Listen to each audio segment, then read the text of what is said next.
And a lot of these riders you can see are almost giving up here, and once you do lose the power in Paris-Roubaix, you just cannot ride smoothly over the cobblestones. This is the chaos, this is the dust, as we look now at the young man who was in that leading group.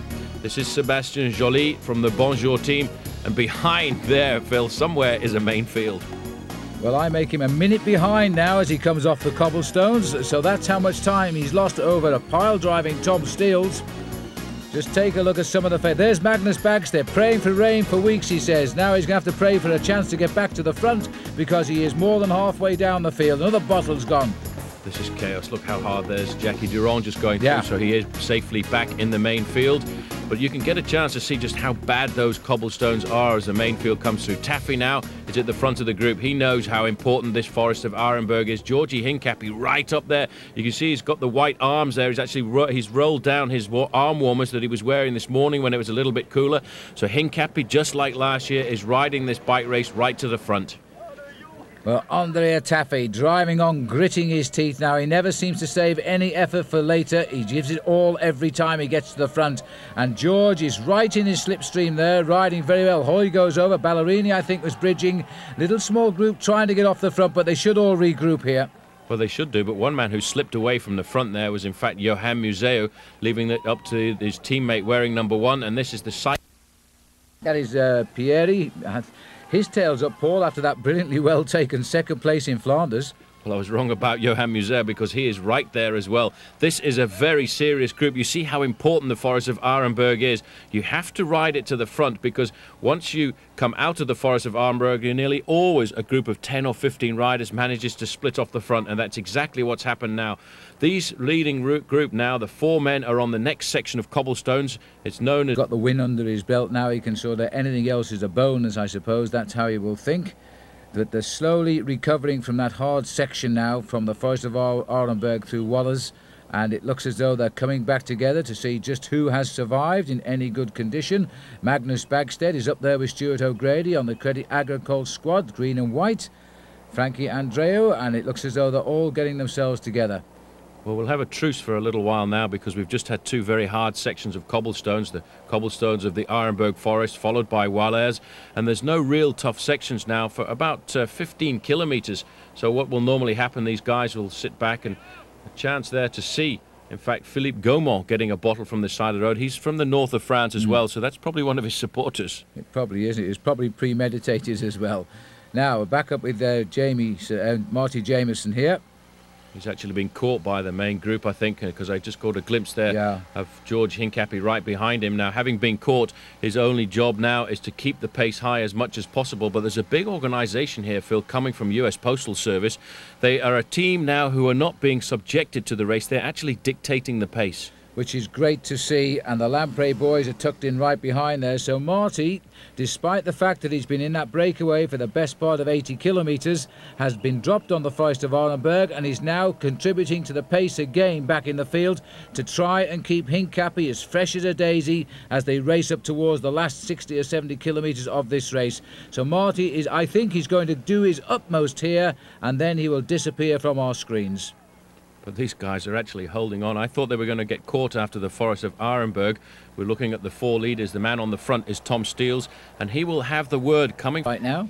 Well, that's pretty strange. He's obviously thinking that this is a long section of cobblestones, 3.7 kilometres. Hincapie's right up there. Moving up alongside him was Yaroslav Ekimov.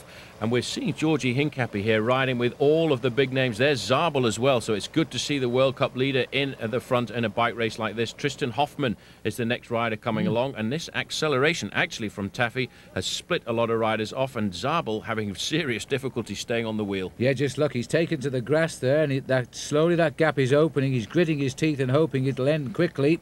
But the bigger boys who just pile drive their way along these cobblestones, Taffy just relishes the moment. And we saw him out training 2 days before this race. Now, Tim Backett is going to have to work out what to do here. That's why he looked over his shoulder, just to make sure nobody's coming. He knows the odds against him winning this are pretty slim, but if he can just land it right, he might get one over on Bartoli. The Dutch have only had one victory in this race, by the way, and that was Joop Zoetemelk back in 1976 when it was over 227 kilometres, and it was raced between Verviers and Verviers, all in the Ardennes, all the towns around. This is the start of the climb now. It gets steeper just around the corner as we flick right and then sharp left. The crowd, the very brave crowd, who got absolutely soaked today watching this race, which has been run over nearly 5 hours. It's a good idea to make sure the brakes aren't catching, I would think, Martin, as you start the climb. Bartoli just staying out of the saddle, almost tempting the Dutchman to come alongside him. Look at the difference in the build of these two riders. The little lithe figure of Bartoli and the rather much bigger man from Holland. It's all that cheese, probably. Now this is the right before we take the hairpin left, and it's not just a steep bit in the middle, but it's a nasty little drag out towards the line over the top where you've really got to hold on to your power output. Bartoli looking good, sitting in the saddle. This is the sharp left turn, the Italian flag flying on the left of the road there. The American flag, well, the best American in the race right now is Marty Jemison, and he's in that chase group at around about 4 minutes. Now this is where you normally start the attack, and it's who lasts longest survives to win in this case. Oh, and the motorbike behind almost lost it as well, but they've recovered. We almost had no moto cameras. Bartoli shoulder to shoulder. These two gentlemen are going to let strength decide the winner of the Fleche, because they're going to go up side by side. Neither is hidden in the slipstream of the other. They've shared the pace for 2 hours. There's the Dutch flag as well, and now Bartoli goes, and there's not a lot of reaction from Den Bakker. I think he'd already conceded. The Belgian police watch him passively because there's no Belgian here today, but look at the acceleration of this man. Now, is this the start of the weekend double, which isn't the weekend at all now, but even so, the man that's won Liège-Bastogne-Liège for the last 2 years, can he make it 3, and this time couple it up with his victory in the Fleche Wallone? Because Michele Bartoli has made his effort, he's got the gap, now the legs must be absolutely screaming, and he's got to hang on just that little bit longer. Sat in the saddle, dropped it up a gear, found some more acceleration. This is everything now. And Bartoli drives up to the finish, just like his Italian compatriots Fondries and Argentine and Furlan have done in the years gone by. This time it's Michele Bartoli, who's about to convert his 5th of last year, his 4th of the year before, into a win this time. A massive crowd here on the climb as well. They brave the conditions to appreciate what has been a real show of attacking cycling today by these three, and I say three because it's really bad luck on Oscar Camazin, who is still to finish. Now this is when it's really hurting Bartoli, but unfortunately for Den Bakker it's also hurting him, and there's not a lot left. And in fact Michele has found a little bit more of acceleration there as the gap opens right out. Look at the face of Martin Den Bakker.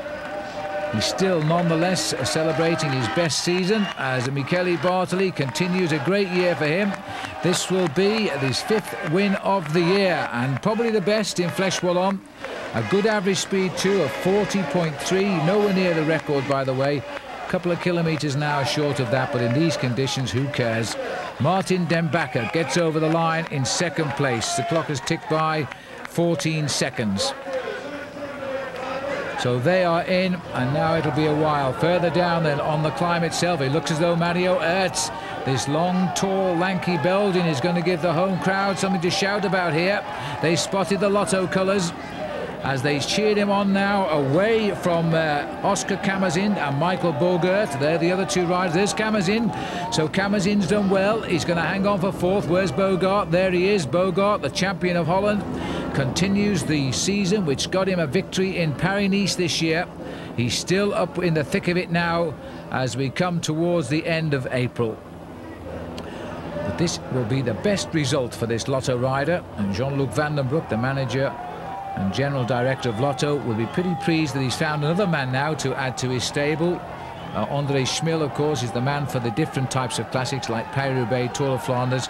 Now he's got a man who appears to be able to be strong enough in the climbs as well. So Mario Ertz comes clear. In fact, the clock is just coming up 3 minutes now, so it's a big gap to these three. And the main field is on the climb as well, so they weren't that far ahead. Camazin, the world champion, has now shown his form. He looks as though he's on course for a good Giro d'Italia. And Michael Bogert, certainly no disgrace to the tricolour jersey of champion of Holland at all. But Ertz is the man today, outside of Michele Bartoli in this terrible weather. Some would say very Belgian, and he should ride well in these conditions, because when I lived in Belgium it rained every day like this for 6 weeks. But you get used to it. As Mario Ertz comes up towards the summit, he will get third place today. The world champion, 2 victories under his belt from last year, the Tour of Lombardy and the world title, Oscar Camazin, now heading up towards what will be 4th place. There's the clock coming up 3 minutes, and it's going to be even over that on the line. It's going to be 3:05.6 probably. And then Oscar Camazin joins him just a little bit further back at around 3:12. And then comes Michael Bogert, so it'll be 5th for the Rabobank champion. And the chase behind is close, because this is Udo Boltz here, the ever-reliable telecom man, who's leading the rest. Marco Velo from Mercatoni Uno. Koos Moerenhout is also there from Rabobank. Rabobank had a good day out today. They're going to get 3 men in the top 10 finishers.